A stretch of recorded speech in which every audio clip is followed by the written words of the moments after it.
निवासी सभी जन एक है, हिंद देश के निवासी सभी जन एक है, रंग रूप वेश भाषा चाहे अनेक है, रंग रूप वेश 65 કેટલા થશે 180 પછી 65 115 चंपा चमेली बेलाग मगर एक है, हिंद देश के निवासी सभी जन एक है, रंग रूप હોમ ટુ હોમ ઘર આંગણે આપણે શાળા લઈ જઈએ એવા કોન્સેપ્ટથી મેં આ શિક્ષણ રથ તૈયાર કર્યું છે અને બાળકોના ઘર આંગણે જઈ અને એમનો અભ્યાસક્રમ પૂરું કરું છું.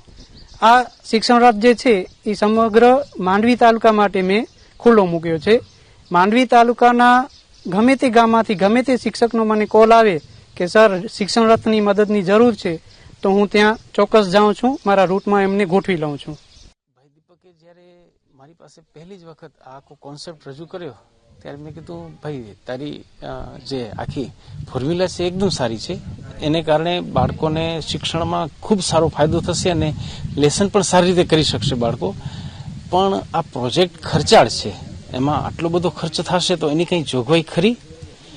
એટલે મને કે સાહેબ આપણે બાળકોને ભણાવવું છે અને એના કોઈ ડોનર કે એવું કંઈ આપણે ગોતવાનું નથી, ક્યાંય જવાનું નથી. એ આખા પ્રોજેક્ટને હું મારા પરિવાર વતીથી સ્પોન્સર કરું છું. હું અને મારો પરિવાર આનો જે કંઈ ખર્ચો છે એ અમે ભોગવશું. મને ખૂબ આનંદ થયો. એક સમર્પિત શિક્ષક કે જેના હૈયામાં હંમેશા બાળકોના શિક્ષણનું હિત રહેલું છે, મારા છોકરા શિક્ષણથી વંચિત ન રહે એવું જે સતત વિચારે છે, એ શિક્ષક ગમે એવી મુશ્કેલ પરિસ્થિતિમાંથી પણ રસ્તો કાઢે છે અને બાળકોને ભણાવે છે. એનું આ એક નજર સામેનું ઉદાહરણ છે.